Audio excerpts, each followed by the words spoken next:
Well, hello, everybody. We're so excited today to be here on the Breaking Eggs podcast. I'm Lisa Van Zwol. I'm the director of the Learning Resource Center. I also am an adjunct faculty, and I teach a class on reality TV as memoir. So I'm really excited to teach that class for the first time in the spring. And I'm excited to have a couple of guests here today who are going to tell us about their experiences in reality TV and social media. So I'm going to let you kind of introduce yourselves. Chris? Yes, so I'm Christopher Giroud, and I'm very happy that you're teaching reality TV because a little bit about me. I was on a show called Love Island, Czech Republic, and I ended up winning that show with my girlfriend. And I'm also a former tennis player for Flagler, and I'm majoring in criminal justice with hopes to go to law school. That's amazing. Yes. Reality TV to law school. I love this. That is a fun pipeline.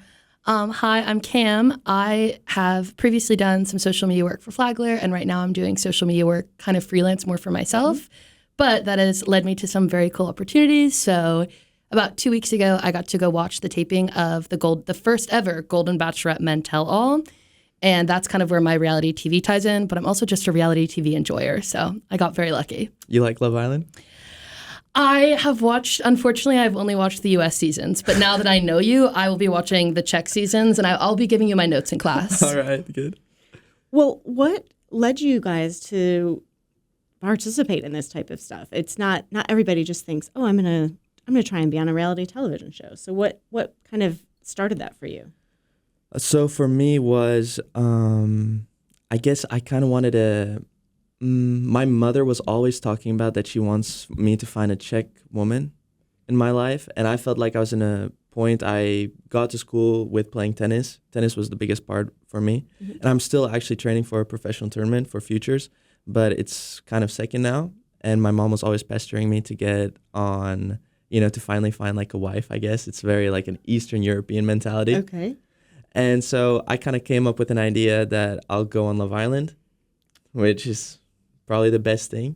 Oh, I mean, it gets the job done, right? I mean, it's specific. It's Cam, a more what do you unique think? story than a dating app. I think that's so creative Yeah, to be able to not tell people, like, we met on reality TV. Yeah. Not speed dating, not like eHarmony, but, I'm going to go do a reality show for my wife. I love that was your first thought. Like, I'm not going to go meet a girl at a coffee shop. I'm going to go on reality TV. Well, I always wanted to go to like Czech, and this was just a good opportunity. So I applied, I was casted, and the rest is just history.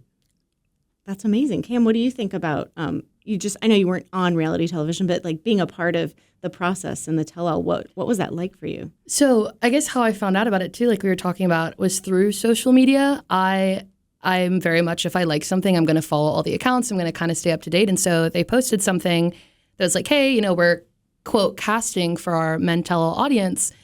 And I assumed that it would be in California. And I was like, well, I'm sure like 100 to 1,000 people are going to be applying. Like, let me just kind of throw my hat in the ring just for fun. I was like, I'm very lucky that I'm a student, so I could miss classes. Like, my job with social media is very flexible. So I was like, it would be so fun and silly to just like try it out. And then I sent the email, I think at 2, and at 5, I got an email back being like, you're confirmed.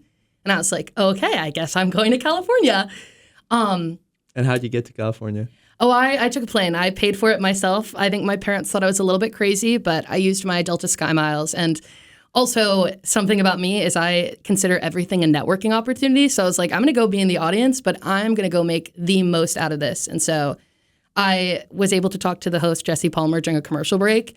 And I, shook his hand and was like, hi, it's so nice to meet you. I want to be you when I grow up. And it led to a really nice conversation because I think everyone else was there to watch the show, which is obviously what I was doing too. But I was like, I was able to talk to the person that ran the Bachelor Nation social media just to be like, hey, like, you're doing what I would love to do post-career-wise. Like, how did you get there? And it was a very, I think, impactful experience just for fun, just to say, yeah, I watched The Golden Bachelorette, Men Tell All, but also I think career-wise was really, really cool.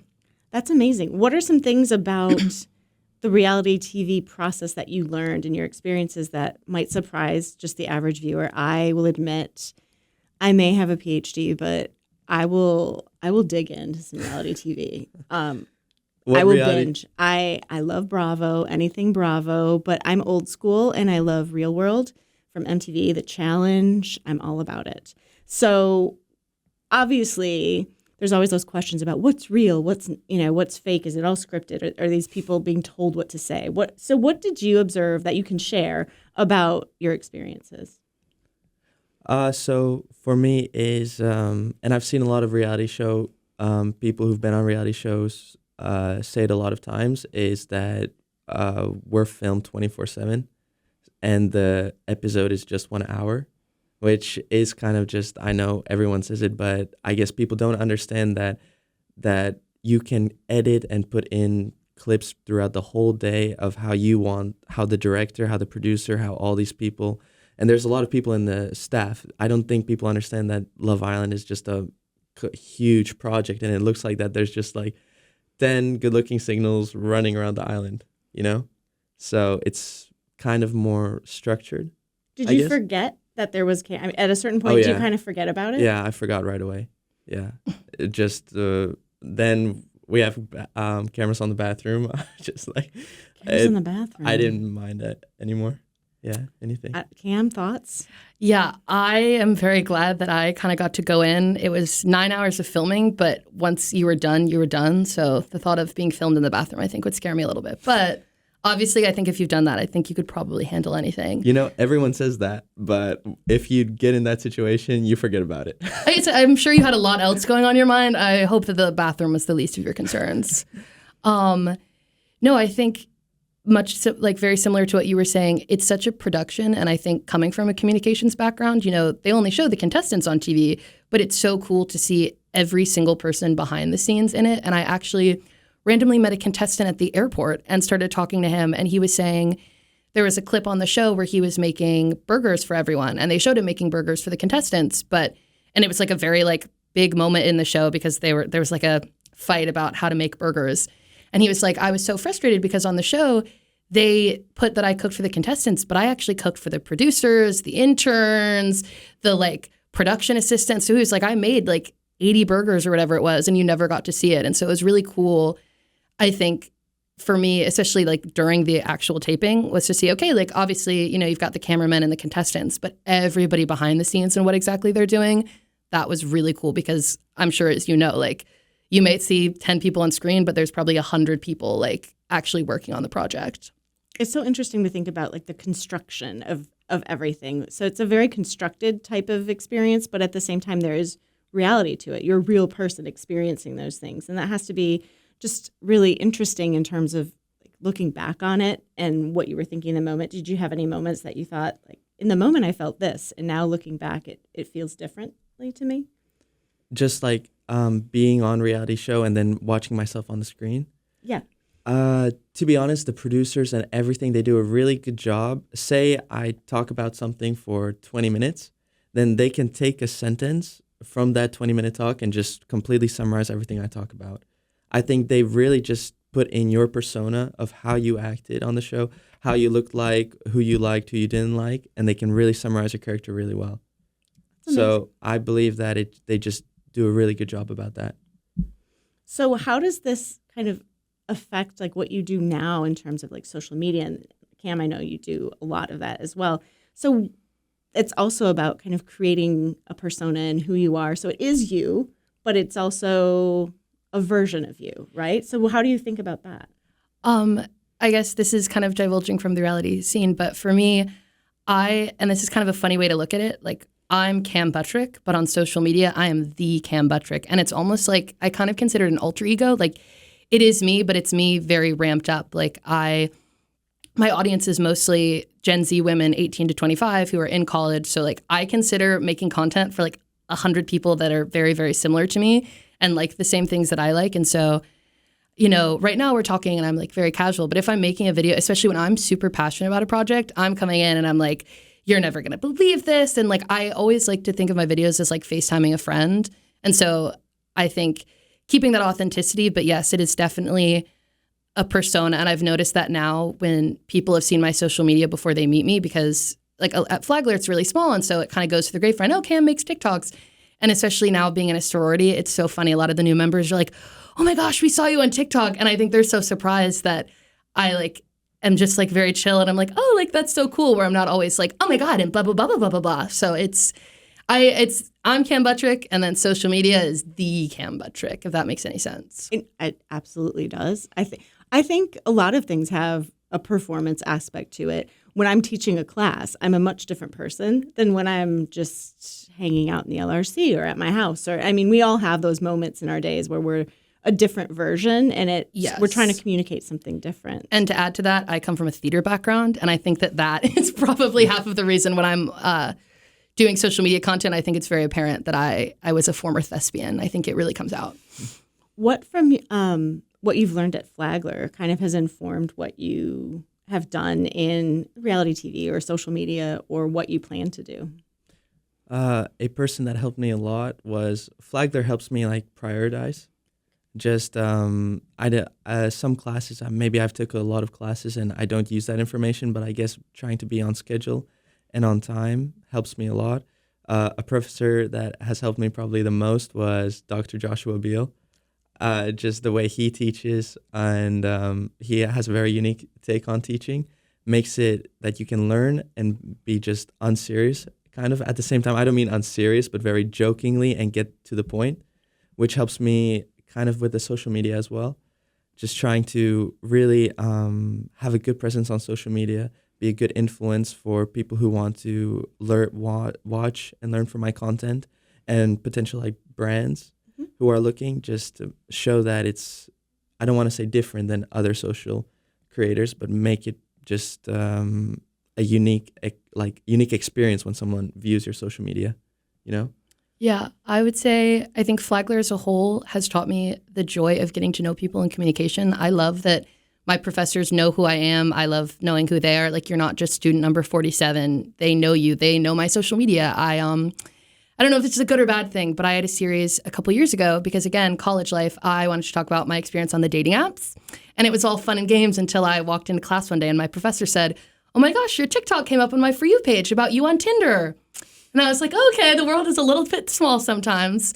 But I think Flagler as a whole has taught me that. And then obviously being a strategic communication major, I think the joy of like learning about a target audience, I think was really, really cool for me because, you know, in classes, I'll work with brands. And so I would like to think I know how to write a good advertisement or, you know, a good PR pitch. And so I really like taking that onto my own personal content. And I credit Flagler with probably 90% of my brand deals because I now, being a strategic communication manager or a strategic communication major, I know what brands want. And so it's very nice when I pitch myself, I will say, hey, I'm a communication major. Like, I like creating the content, but also on the flip side, I like, you know, being the behind the scenes too. And I think that's really taken me very far in my career.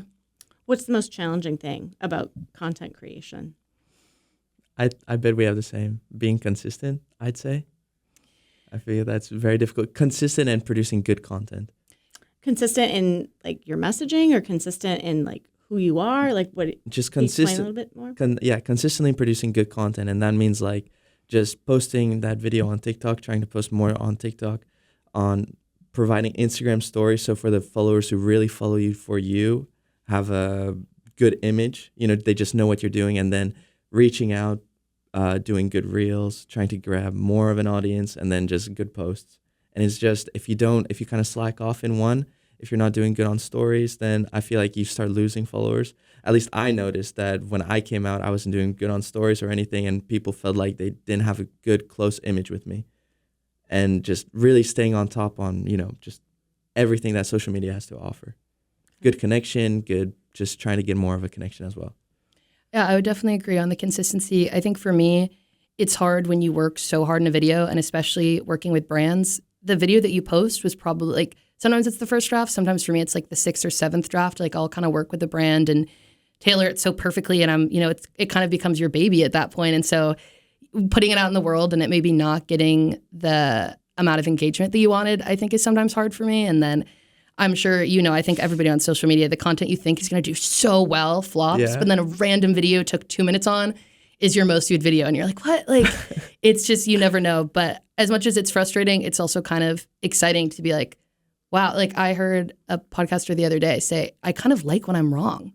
Like, it means that, you know, something I did, I learned something new about myself and my content. And I've really tried to kind of take that and apply it to like my social media and career in general.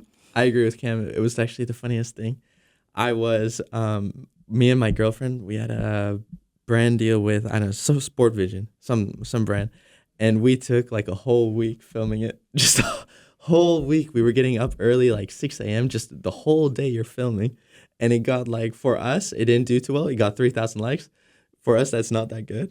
And it was just like the worst. It's like, wow, I put so much effort in. Yeah, no, it is. It's always heartbreaking because you're like, oh, great. Like, I'm so glad I worked so hard on this. But And you think it's good. You're like, they're going to love this. yeah. And then it just doesn't. How long does it take normally to? I People have will no clue. completely admit that I am terrible with social media. I don't have any accounts. I have a really old Facebook account, and that is about it. Yeah, I'm on for me. Facebook as well, if you want to follow me. But I might start. But how long does it take when you're creating something? Averagey. How Cam said, it varies. Yeah. I would say it definitely is dependent. For me, like, if it's a video where I call it like kind of a one shot, where it's like if I'm, like I just worked with Zaxby's, they released their new sauces. And so they usually will send over a brief, and they'll tell you exactly what they want. It needs to be 40 seconds and here are your talking points, or here's kind of where you want to go. But a lot of it is kind of creative. And so I was like, okay, I'm going to make it like this is the college student essential. I'm somebody that just enjoys Zaxby's. And so to have like a convenient sauce, most of the products that I promote or work with are usually about like making college life easier. And so that was something that took about an hour. I made it and the brand didn't need to see it before I posted. So that was filmed, edited, and uploaded, I think, within an hour. But then I've also worked with Uber for their Uber One for Students campaign. And that's one of the coolest things I've worked on. But because of a lot of times, I don't know if you feel this too, legal can kind of cause some issues. Like I'll create a video and they're like, hey, you followed everything we wanted, but now we've changed the copy from Uber One for Students to Uber, like I forget what it was, but they will change something. And because you've already filmed it and done the script and typed it, it's probably just easier to refilm it. And so that's always a little bit frustrating. And I think that's what takes time is if legal changes or if you make something and they're like, hey, what if you tried this? But yeah, I would be curious to see, especially because you and your partner film a lot. So is that harder to kind of coordinate your schedules? Hey, so like you, how you're talking with brand deals, I feel like if we're dealing with a brand that's kind of not as a well-recognized brand, that we can send it over to them, the video, and they can kind of just let us be how they want us to be. We film it, we send it to them. They're like, oh, it's amazing, authentic. They send us a very little brief. In the brief, they just say, make it, so it's like your persona, just how you as a student are, or our persona that we're just funny and a cute looking couple, make it that way. But then we worked with a brand, L'Oreal, just our biggest deal. And they really they detail you how to make it. And I remember we had a post, we had like a contract that we should work like for 6 months. And one video every like 2 months. We sent it, one video, and we were supposed to post it that week. They said, no, not good video. And we just refilmed it, and it took about a month of just refilming, trying to get it exactly how they wanted. And I love L'Oreal. Like it was probably the most fun we had. We were on like billboards in Czech Republic as well. Wow. It was the most fun, but it was so difficult to get them the proper, good job that they deserve. Yeah, I think that's what people don't realize is, you see a video and it's like, oh, they probably filmed this in an hour. Mm. But with brand edits, like I will get a brief I just recently got a brief at the beginning of August, and with the amount of edits and rewrites and also from the brand side of things, sometimes they want to add like specific overlays to videos.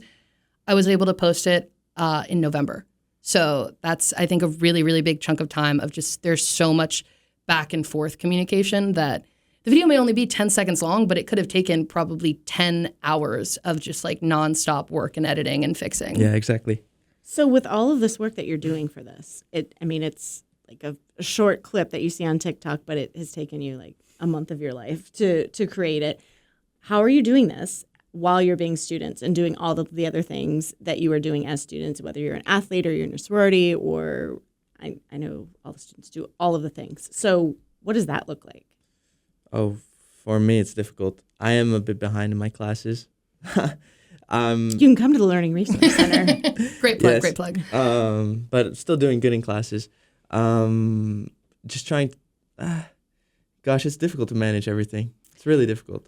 I have struggled, I think, for me too. It's also hard because when you do social media for work, social media for fun kind of ends up becoming work. Like if I'm just scrolling on TikTok and I'm like, oh, I've got 10 minutes, let me scroll on TikTok. It's like, And then you find an idea. wait, this is a good idea. Like I need to write this down. So I kind of switch back into work mode. But for me, I kind of leave weekends. And so I'm able to finish my classes, but sometimes I miss out on things with friends because, you know, everybody else, when you're contracted to work 9 to 5, you may have to get there 8:30 to 5:30, but those are your hours.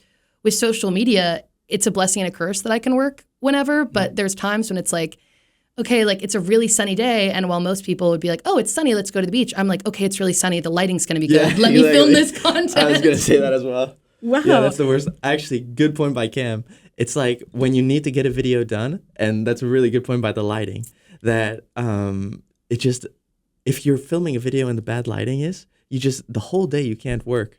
Or if it's a different video that Especially you're in filming. Florida and the weather, when I'm like, Yeah. okay, I'm going to, like I cleared my schedule. I'm going to film Saturday morning, and then afterwards I'm going to be able to go have fun with my friends. And then it's raining all Saturday morning, and you're just kind of like, okay, come on. Like I really need to film. Like I need this lighting to kind of shape up. Can become a little bit frustrating. And it's even way more difficult, I bet, for Cam as well, because I know my girlfriend, she has to get makeup, get hair, get everything done, everything perfect. I just need to like put on a nice shirt.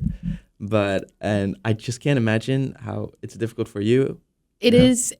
Most of the time, I try to do it very like quickly. Like I can do a 10-minute makeup routine. Like I'm less worried about that. But back on the perfectionist thing, I think a lot of women struggle with this, and I'm sure you do as well. I think it's a content creator thing in general. Making a video and the lighting could be right, your makeup could be done, everything could be good, but I look and something's just not right. And like I'm a perfectionist to a fault, and it's so frustrating to be making this content and like it's not quite exactly what I imagined, and therefore like I will like spiral and I'm like, this is terrible content, whatever. And then usually that's the content where I send it to the brands and I'm like, you know, I can edit it, whatever. And they're like, no, this is perfect. I'm like, wait, okay, like I'm good. But yeah, it's definitely, and I think also a lot of times with brand guidelines too, I just worked with a client that you couldn't have anything in the background. You needed to film in a relevant place because it was for makeup and skincare. And I forget what it was, but it was so specific. And you had to film in good lighting in a relevant context. You couldn't film outside, and you couldn't have anything in the background. And so I live in an apartment, and I really don't have that much space. And so trying to find where it was, you know, okay, I can film in front of this window, but I literally had to have my phone propped like here, and I was kind of talking here. So that way it was the only wall in my apartment that didn't have something. So it's definitely a little bit difficult, but I think as long as you make the good content and the brand liked it. But yeah, it's the prep work, I think, can also take almost as much time as actually filming. What's the thing do you have that thing that you're like, I wish I could, I really want to do this. Like, this is a thing that I would love to do in my social media that, you know, is kind of pushes beyond what is possible to do in your kind of everyday types of things. But is there that like dream thing that Like you could a do? brand deal, or Like a brand type of deal or content? like a type of content or... I would really like to be able to sustain. I was never really interested in doing social media. I always wanted to be, you know, in athletics and everything. Now I'm starting to show like athletics on my social media. But what I would love is if I could like self-sustain on social media doing like, say, travel content, say and you know, there's many like hotels who will pay you to stay there. And I would just really like to just show people the world maybe through my content. Show them just how I train, how I work. I would also I really like living healthy. That's one of my largest passions in life. Mm-hmm. And it comes from my mother. She cooks really well, good, clean food. And I guess that's one thing that I would like to show if I could have like a world image. I would like to show that I'm really passionate about that, but it doesn't really do well on my Instagram yet. I would really like to transition to like traveling or healthy living, that content. Yeah, that's I could see the challenge there where, especially if it's you and it's what you're doing, but it's also kind of shifting a little bit from like what people expect from you. And so when you do that, you know, you have to think about the I don't know, impact that has on followers or the response that they'll have. Yeah. Cam, do you have something? It's very funny you mentioned travel. I think my goal, I feel like everyone knows about the brand trips. And so I think that is like the ultimate career goal is to be invited on a brand trip, or similarly to what you said, I love to travel. Hotels. I want to make content about travel, and it doesn't necessarily always align with being a college student, but I think a lot of my dream companies to work with are airline companies, hotels, and I think a brand trip would be awesome. There's like a hotel in Maldives who's sponsoring influencers to come. Yeah, I'll be there. Send me their email. I'll be reaching out. So what are your plans after college, and do you plan to continue with the social media, or do you see that as like a component of something else that you plan to do? Okay. Do you want to take it? Sure, but then you can answer, of course. So after college, I'm going to law school. I'm going to be doing social media on the side, of course, and see where it goes from there. I would love if it keeps going well. Legal TikTok, inspired by Josh Beal, Yes, maybe first, yeah. some criminology. I think that would be good. I love that. For me, this is the first semester I've actually been able to like finance pretty much everything in my life based on social media. This is like such a crazy concept to me that I'm like, oh, I'm making good money. That's how I could, afford to go to California.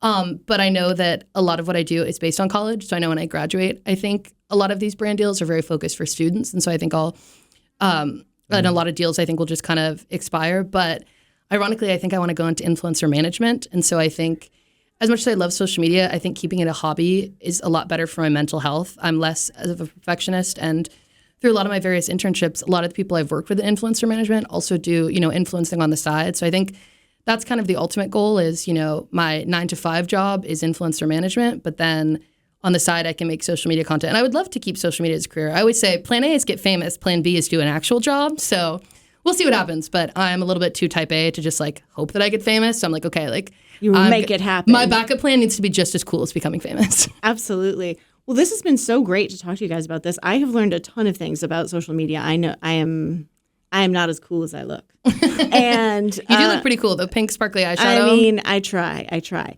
But I really appreciate this conversation today, and maybe I'll ask you to pop into my class in January to say something to us about what happens behind the scenes in reality TV. I think it's a kind of a really exciting thing that dominates what we think about in the world now. It's a way that people connect. Everybody knows what Love Island is. Everybody knows The Bachelor and The Bachelorette. And so it's a way that people connect through reality, but also through a little bit of like wish fulfillment. Like I want that to happen to me too. So yeah, for sure. If the flagship and you give me a follow on Facebook happens, I'm there for sure. All right. I can do it. Well, thank you guys. And we'll come by the LRC and see me. Thank you. Will do. I'll be there. I'll be there. I love to Thank yap. you. All right. Thank you.